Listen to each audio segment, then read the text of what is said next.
Hello and welcome to the Moneycontrol live stream. I'm Sonal Mehrotra Kapoor. Now we are back to bring in another mini masterclass right here for you. So Dinesh and I are back. Let me welcome Dinesh to the stream as well. Hi Dinesh, how are you doing? Dinesh, you're on mute.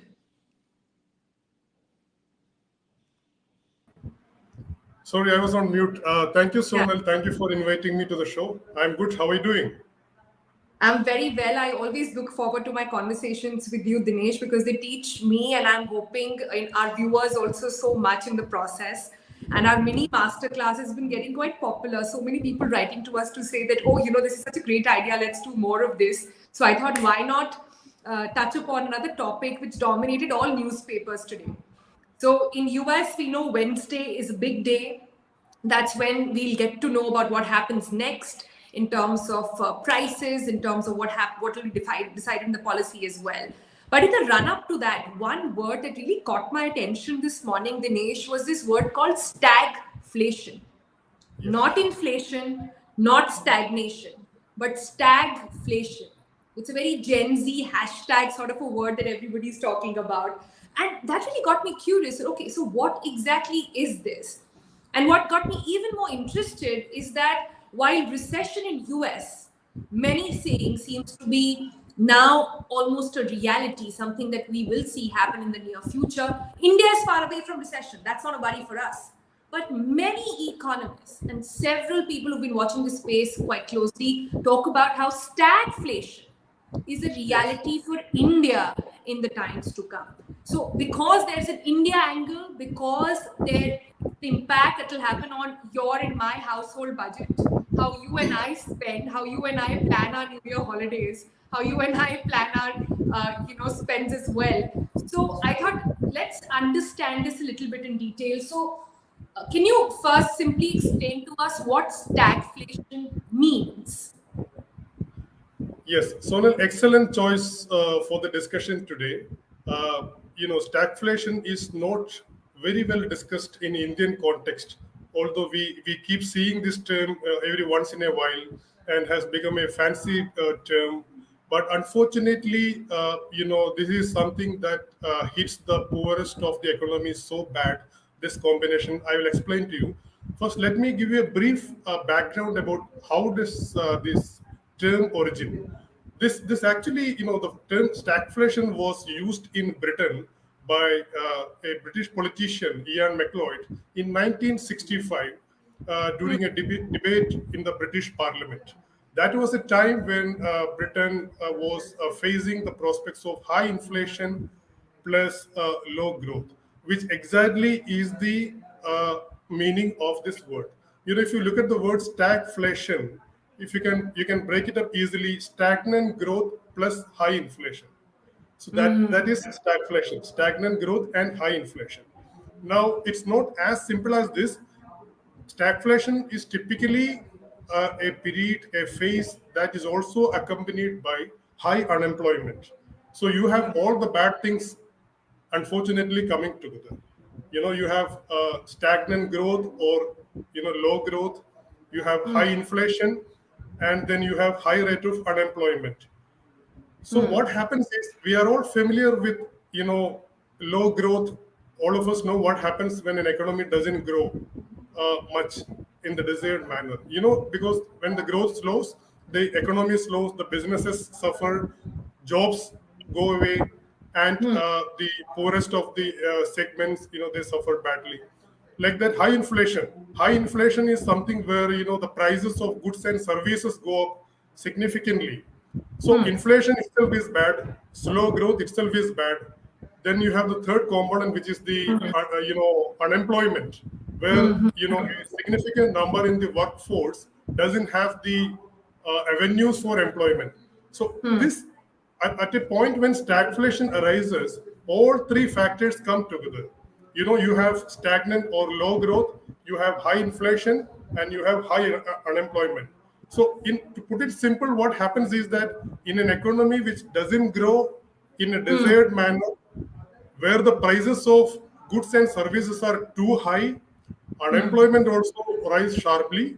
So suppose a person doesn't have the income uh, the way he should have, and when the economy also grows, very Got it. slow, when the Got it. prices are very high, then Yeah. this situation comes, which we call stagflation. Yeah. It's actually the worst of both worlds, right? It's And this is worst. It's worst of all worlds. If I can put it that way, because that is the trickiest part. That is the trickiest part, and there is no immediate solution when an economy plunges into stagflation. It normally takes years and sometimes decades, to come out of stagflation. I must say that in 70s, India too faced some aspects of stagflation when the average inflation consistently stood higher than the average growth and unemployment rose sharply. So we have gone through that part. Uh, I take the point from your introduction where you mentioned about the US.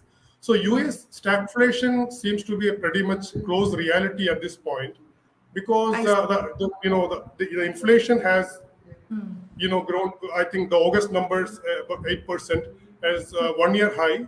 The growth it's on the verge of recession, and pretty much the Fed is gearing up for another round of rate hikes. So the US may be very close to a recession point.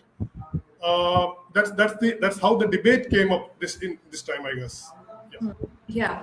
Yeah, so I understand. So, in fact, one of the reasons now I'm understanding why so many people have written how stagflation is much worse than inflation.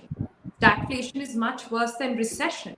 It's actually a Yes. combination of all of these things. And that's why you rightly pointed out, once a country enters into stagflation, it takes a years and years actually to come back to it. Yes. But I just Absolutely.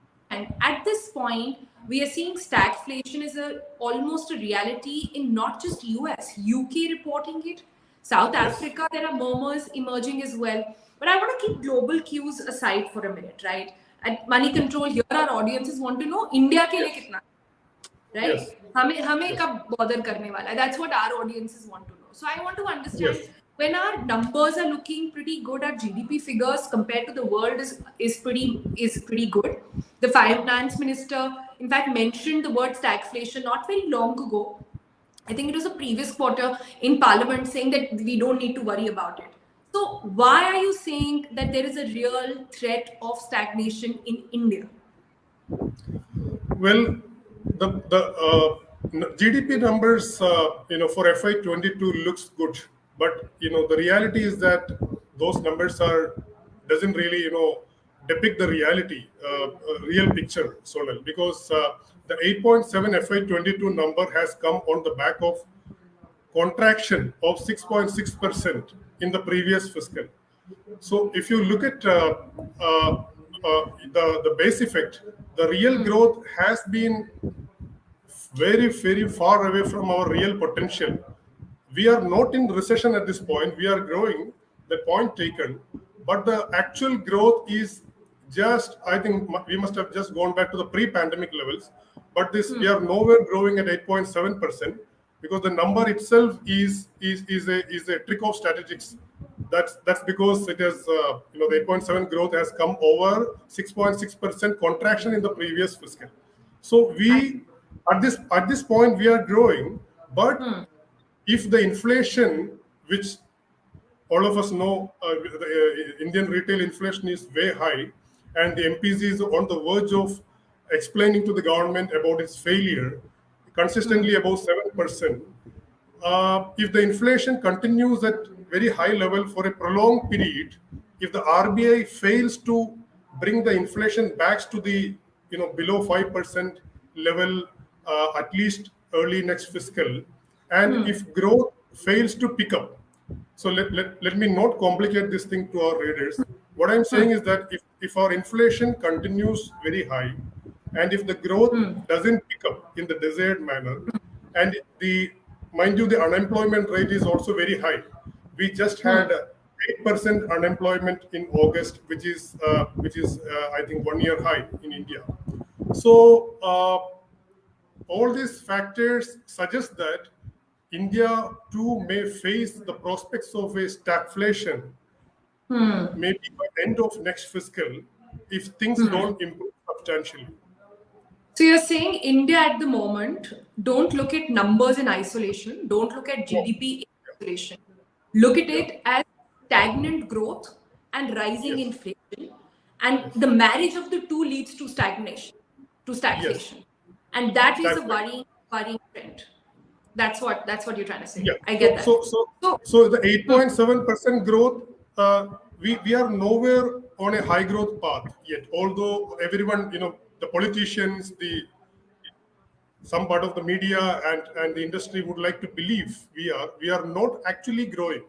We are growing at a very slow pace. 8.7% is above the 6.6% contraction seen in the last fiscal, and our inflation is unacceptably too high, which is what the problem is. That there is a real risk of stagflation for India. Let me tell you, in my view, and I'm happy to be proved wrong.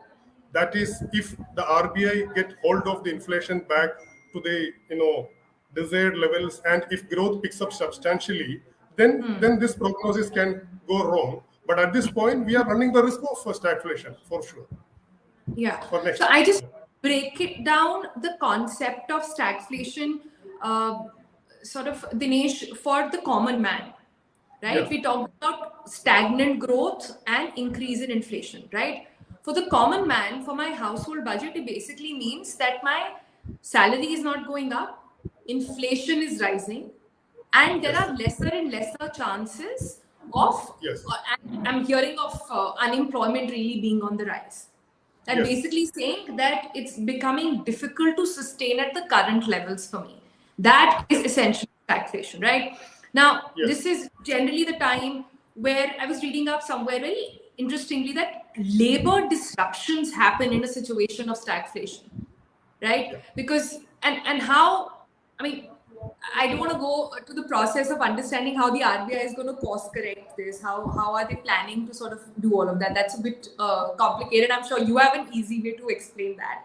But just to sort of understand why labor disruptions are so associated with stagflation. Look, again, let me go back to the fundamental point, Sonal. So the issue is that stagflation impacts the affordability of everything in an economy. Yeah. There is no simpler way to Affordability is put the, it. yeah, yeah. Yeah. So it impacts the affordability of everything. And there is no real cure for stagflation. You talked about labor disruption. I'm telling you that this can have disruption across everywhere, or all aspects of life. That is because there is no real cure, immediate cure, either from the Reserve Bank of India or from the government to correct a state of stagflation too soon. Let me tell you why. We already said that stagflation is characterized by high inflation, low growth, and high unemployment. Now, if the government and the RBI puts more money, more cash in the hands of businesses and the individuals like you and me, then what will happen is that in a high inflation scenario, we will use that money to cover up our costs. Obviously, we need to purchase the essential items, the goods and the commodities and the services. So the public will use that extra cash to to meet that, to cover, to compensate for that inflation, higher prices. It doesn't really go into any productive activity in the economy. It doesn't go into any asset creation, because when the households doesn't have enough money to buy food, buy protein items, or buy basic necessities, clothing, and renting of houses, etc., where will they go and invest that money into any asset creation? They will use that extra cash to cover up the cost. Now, if that is now, on the other hand, if the RBI is going to make money more costlier by keep hiking interest rates, then there is already a pain of high inflation. Now, Yeah. There's if you more make the demand, money, more, yeah. there's no demand. So if you curb the demand by hiking the rates again, then the pain of affordability that will get hurt even worse. So I'm saying, this can impact the below average economic segment in a very bad way, because already they are paying very high prices for everything, and Yeah. if the growth doesn't pick up, that means most companies will shed their extra employees. They will go for layoffs. In a way, we are already seeing that, isn't it? We are seeing even the big IT corporations or consumer oriented businesses already laying off people. So that, in a way, that workforce is already suffering. So the only way is that, uh, to ensure that we are not plunging into a state of stagflation, and get hold of your inflation as soon as possible, and invest in product, boost private investment so that businesses can generate Yeah. activity and economy So, can, so pick you up. are saying, since it is a problem at two ends, which is of Yes, growth and inflation, it has to be yes, tackled at both ends by the government. So one way could be yes, reducing. I was reading up in UK how they tackled it last time around. So the government had to yes, substantially go of taxes so that there is a boost in growth in economy at least. And once yes. that let go, it eased out businesses a little, layoffs were lesser seen, etc. And at the same time, they had to also provide for the common man and give them subsidies, etc. So this requires a lot of strategic thinking and a lot of.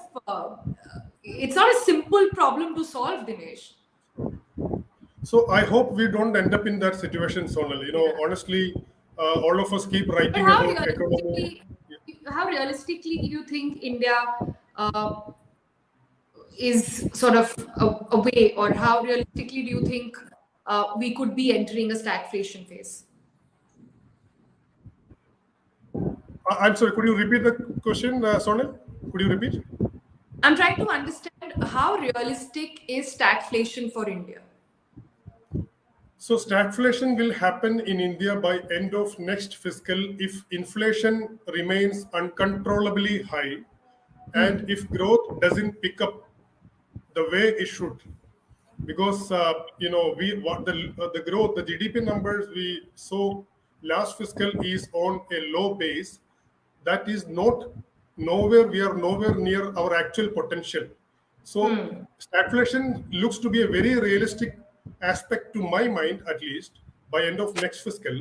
If there is no effective way to control inflation, and if growth doesn't pick up, and I would think that unemployment is a product of lack of economic growth. High unemployment happens when the economy doesn't grow substantially. Like I just said, companies are letting go of their employees because there is not enough demand, there is not enough business, there is not enough growth. So stagflation is a tricky, a vicious cycle where you will have a problem from both sides. Where the policy makers will find it Yeah. extremely tough to act, because if you attack high inflation by hiking interest rates, it will pain the general public who are already facing effects of low growth and high inflation. You cannot put more cash into the system that Got will add to inflation. It might not go to the productive activities. So it looks pretty real, and Yeah. unless there are You're surprises. just bringing down, yeah, you're saying just bringing down sort of interest rates won't help.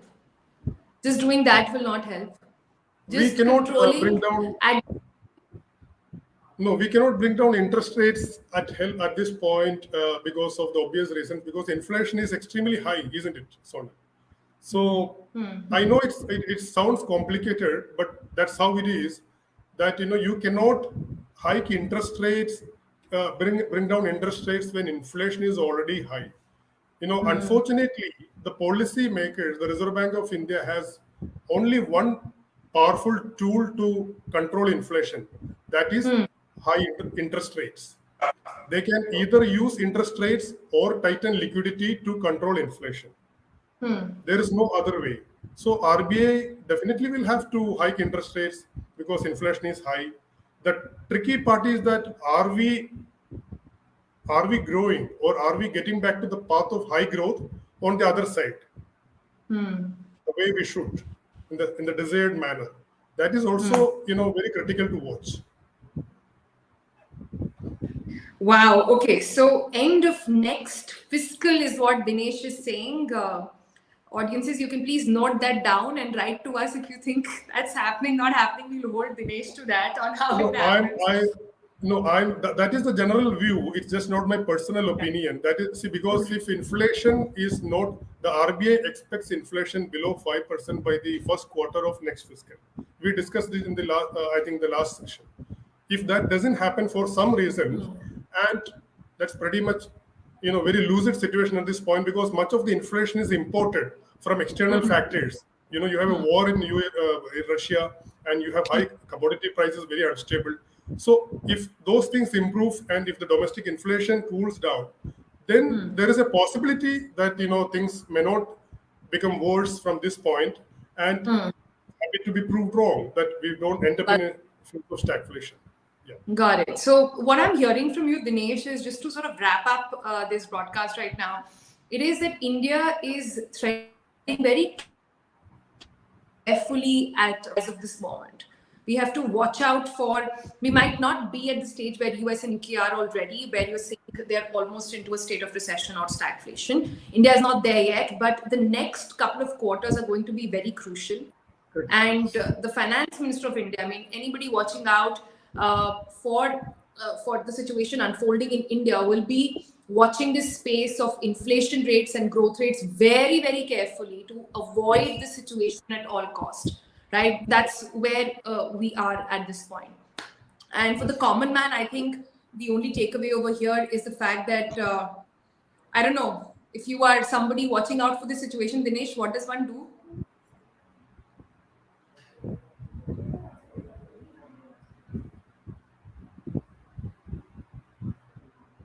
Sorry, was there a question?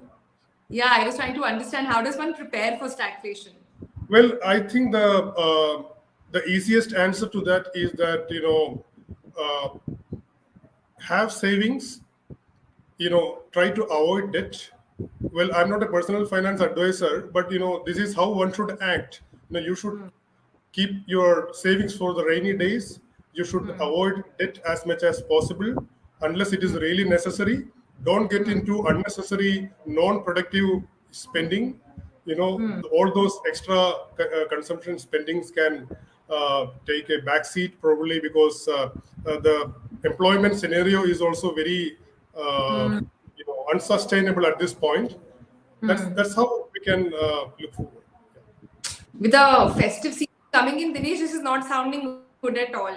But we leave it for people to sort of go back to their financial advisors and prepare for all of this. This has been an interesting, fascinating discussion on stagflation. Thanks so much, Dinesh, for giving us your time. And again, as always, making us understand in very simple terms kya ho raha hai in the economy, to understand very simply stagflation hota kya hai, US mein kyo ho raha hai, UK mein kab hua, and very interestingly how you talked about how it was first discovered back in 1965, you said, in the UK Parliament, and how so many decades later it is about to be a reality very, very soon. That's it from us, from Dinesh and I. Thank you all for joining on this broadcast. If you have more questions, you want more gyan coming from Dinesh, just write to us. We'll keep getting him on to decode all these that sound complicated situations, but easily on how it will impact you and me. Thanks so much for watching. Bye-bye.